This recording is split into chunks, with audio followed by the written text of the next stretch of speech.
আসসালামু আলাইকুম। কেমন আছেন সবাই? আশা করি ভালো আছেন। তো চলে আসলাম আরও একটা নতুন ব্লগ নিয়ে আপনাদের মাঝে। তো আশা করি আপনারা সবাই ভালো আছেন। আর আমার ভিডিওটা মন দিয়ে দেখবেন, ফুল ওয়াচ করবেন। আজকে অসুস্থতার কারণে ভালোভাবে ভয়েস করতে পারতেছি না। আশা করি সবাই ভালোভাবে দেখবেন, সবাই পজিটিভভাবে দেখবেন, কেউ নেগেটিভ দেখবেন না। আর যদি কোনো ভুল হয় অবশ্যই ধরিয়ে দিবেন কমেন্ট অপশানে। তো আজকে আমার হাজব্যান্ড সকালবেলা বাজারে গেল। বাজারে যাওয়ার পর অনেকগুলা মাছ নিয়ে আসছে।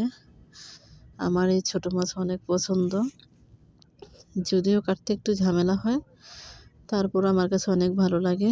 বড় মাছ তো সবসময়ই খাওয়া যায়, ছোট মাছ তো সবসময় খাওয়া যায় না। যেহেতু সিজন চলতেছে, আমার কাছে এটাই অনেক ভালো লাগে।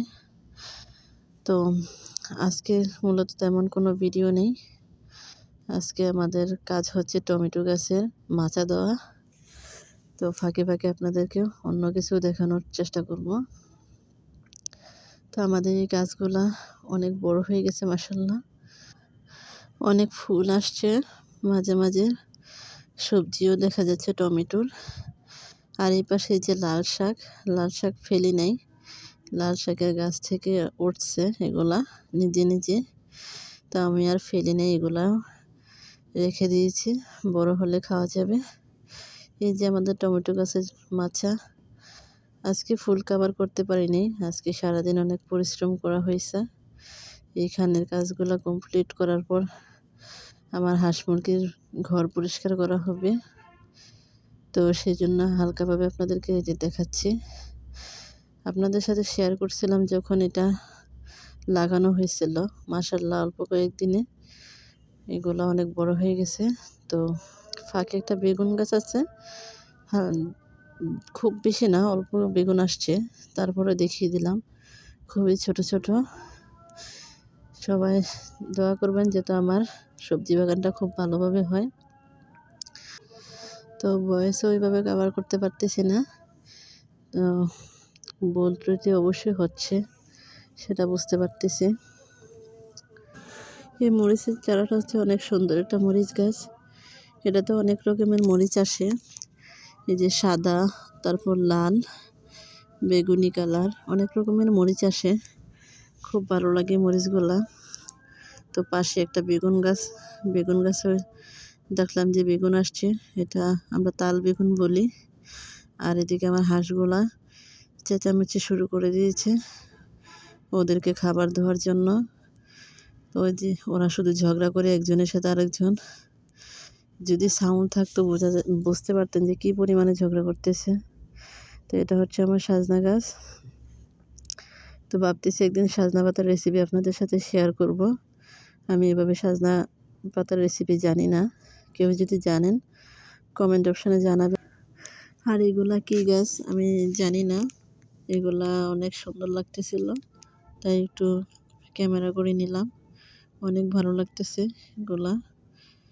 তো এই যে দেখেন খুব সুন্দর সাজনা পাতা হয়েছে, অনেক ভালো লাগে। সাজনা পাতাগুলো পুরা গাছ ভরে গেছে। তো এগুলা কীভাবে রান্না করব আমি জানি না অবশ্যই, তবে নিশ্চয়ই ইউটিউব দেখে শিখে নেব। অনেক সুন্দর সুন্দর কচি কচি পাতা, খুবই ভালো লাগে। তো এটা হচ্ছে একটা ফুল গাছ, আমরা এটাকে মাইক ফুল বলি, আমি এটার নাম জানি না। তো এটা মাইকের মতন দেখে আমি এটাকে মাইক ফুল বলি। দেখে অনেকগুলা বিচি, এগুলো আমি সংরক্ষণ করলাম, কারণ এটা আমি আবারও বীজ বুনবো, সেজন্য এগুলো আমি রেখে দেব। তো এই যে দেখেন অনেকগুলো হয়ে গেছে। আর এটা হচ্ছে তুলসী গাছ। তুলসী গাছ যে কী পরিমাণে আমার এখানে, মাশাআল্লাহ অনেক তুলসী গাছে পুরা এরিয়া ভরে যাইতেছে। তো বিকেলবেলা অনেকগুলো তুলসী গাছ তুলে ফেলে দেওয়া হয়েছে, কারণ প্রচুর পরিমাণ তুলসী গাছ, এগুলো যত বেশি পড়বে ততই উঠবে। তো এগুলো আমি ফেলে দিই, যখনই আসি বাগানে তখনই এগুলো ফেলে দিই। যে নিচে সবগুলো তুলসী গাছ, যখনই আসি এগুলো ছেড়ে ছেড়ে ফেলে দিই। তো চলে আসলাম, যেহেতু গোসলের সময় এটাকে পরিষ্কার করতে হবে। এখানে মুরগির খামার, মুরগি থাকে। আমার হাজব্যান্ড পরিষ্কার করতেছে, তাই আমি ভিডিও করতেছি। তো আমার ভিডিওটা যদি কোনো অংশে ভালো লেগে থাকে তাহলে একটা লাইক তো অবশ্যই করবেন, কারণ একটা লাইক আপনাদের কাছ থেকে আমি ডিজার্ভ করি। আপনারা ভুলে যান একটা লাইক দেওয়ার জন্য। তো প্লিজ আগে লাইকটা দিয়ে যারা আমার ভিডিওটা দেখেন, যেহেতু ভিডিও অবধি চলে আসতে পারেন, তো অবশ্যই লাইকটা দিয়ে যাবেন। কারণ আপনারা কমেন্ট করেন মাশাআল্লাহ, সুন্দর সুন্দর কমেন্ট, কিন্তু লাইকটা দিতে ভুলে যান। এই একটু কষ্ট করে লাইকটা দিলে আমার কাছে ভালো লাগবে। আমি এই ভুলটা কখনোই করি না, কারণ আমি বুঝতে পারি বন্ধুরা লাইক না করলে মন থেকে একটু কষ্ট লাগে, খারাপ লাগে। যাই হোক, কি আর বলবো, যদি কারো ভালো লাগে থাকে অবশ্যই একটা লাইক কমেন্ট করবেন। তো নতুন বন্ধুদেরকে স্বাগতম আমার আইডিতে আসার জন্য। আর পুরনো বন্ধুরা তো অবশ্যই আছেন, সবসময় অলওয়েজ আমাকে সাপোর্ট করেন। আর আমার কিছু বন্ধু আছেন যারা আমার ভিডিওতে খুব সুন্দর সুন্দর কমেন্ট করেন। এই কমেন্টগুলো দেখলে ভিডিও বানাতে ইচ্ছে করে। তো আপনাদেরকে অনেক ধন্যবাদ। তো তো মুরগির খামার পরিষ্কার করা শেষ। এগুলা হচ্ছে আমার টবে রুমের সামনে আমি লাগিয়েছি। এগুলা আমি একটু হালকা করে দেখিয়ে দিলাম আপনাদেরকে। সবাই যেহেতু ফুল গাছ লাগায়, ভালো লাগে আমার কাছেও, আমিও টবে সংরক্ষণ করলাম এগুলা। তো ভালো লাগলে অবশ্যই জানাবেন। জানি না এগুলাতে কবে ফুল আসবে, কিন্তু দেখতে অনেক ভালো লাগে। তো আমি নিচ থেকে ফুল তুলে নিয়ে এগুলোতে গুজি দিয়েছি যাতে দেখতে ভালো লাগে। ফুল আসে না, কি করব বলেন।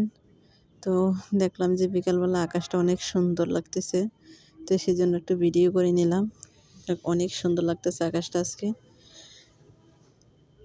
এই যে গাছে পেঁপে আসছে, তো মাশাআল্লাহ অনেক অনেক পেঁপে আসছে। আমি একটু ভিডিও করে নিলাম। তো এটা হচ্ছে লাউ ক্ষেত। লাউয়ের বিচি ফেলছিল, তো চারা উঠছে। তো নদীর পাশে এটা, আমি একটু এটাতে একটু নিয়ে আসলাম, যেহেতু আমার অন্য মোবাইলে ছিল, তো আমি এটা অ্যাড করে দিলাম। এই যে কত সুন্দর লাউ গাছ। তো এই লাউ গাছগুলা হচ্ছে আমাদের এখানে লাউ খায় না এগুলো থেকে। এগুলো একটু বড় হলে বাজারে বিক্রি করে দেয়, যে লাউয়ের ডগা করে। তো আমার কাছে লাউ শাক তত একটা পছন্দ না। এগুলো হচ্ছে ফুলকপি চাষ করতেছে মানুষে। এই যে দেখতেছেন কি সুন্দর কৃষক ফুলকপি লাগাচ্ছে। শাকের ভিতরে আমার শুধু লাল শাক আর ডাঁটা শাকে খুব প্রিয়, ভালো লাগে। বাকি শাকগুলো আমার কাছে এত পছন্দ না। তো এটাতে অনেকগুলা ঘুঘু পাখি বসছে। ঘুঘু পাখিগুলা ক্যামেরাতে আসতেছে না। তো বিকালবেলা চলে আসলাম প্রাণী সম্পদ দপ্তরে, কারণ আমার হাঁস মুরগিগুলো অসুস্থ ছিল প্রচুর। এগুলো ঠান্ডা লাগছে, সারাদিন শুধু কাশে। তো সেই জন্য ওষুধ নেওয়ার জন্য আসছিলাম। তো ভাবলাম একটু আপনাদের সাথে ভিডিও করি, দেখাই, যেহেতু পরিবেশটা অনেক ভালো লাগতেছে। তো ভিতরে যাচ্ছি, এদিক দিয়ে ভিতরে প্রবেশ করতেছি। ভিতরে প্রবেশ করার পর ওষুধ নিলাম। ওষুধ নেওয়ার পর যে পিছন সাইডে একটা লেক দেখতে পাচ্ছি, লেকটা অনেক সুন্দর লাগতেছিল।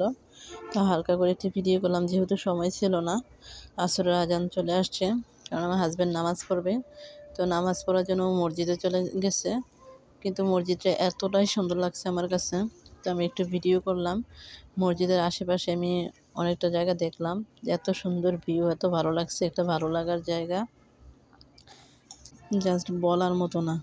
আল্লাহ তাআলা মসজিদে এত সুন্দর করে তৈরি করছে, মাশাআল্লাহ, এত সুন্দর লাগতেছে আমার কাছে। যে এক পাশে দিয়ে সিঁড়ি, ওই পাশে দিয়ে অনেকগুলো সিঁড়ি উঠে উপরে যেতে হয়, উপরের তলাতে। তো আমি হাঁটতে হাঁটতে ভিডিও করতেছি, যেহেতু আমি এক জায়গায় দাঁড়িয়ে নেই, এখানে অনেক নামাজি মানুষ আসবে, সেই জন্য এক সাইডে চলে গেলাম। এই পাশ থেকে অনেক সুন্দর লাগতেছে, কিন্তু ক্যামেরায় ভালো লাগতেছে না কেন আমি জানি না, কিন্তু বাস্তবে অনেক সুন্দর লাগতেছে, বলে বোঝাতে পারবো না যে কতটা সুন্দর লাগতেছে। তো আপনারা যারা যারা আমার ভিডিওটা দেখছেন, প্লিজ একটা লাইক কমেন্ট শেয়ার করবেন। তো আমার জন্য দোয়া করবেন। আমি অনেক অসুস্থ থাকার অবস্থাও আমি বন্ধুদেরকে সময় দিই যথেষ্ট পরিমাণে, কারণ আমি জানি এখনকার একটা এই অবস্থা হয়ে গেছে, আমি যদি কারো ভিডিও না দেখি কেউ আমার ভিডিও দেখবে না। তো ভালো থাকবেন সবাই।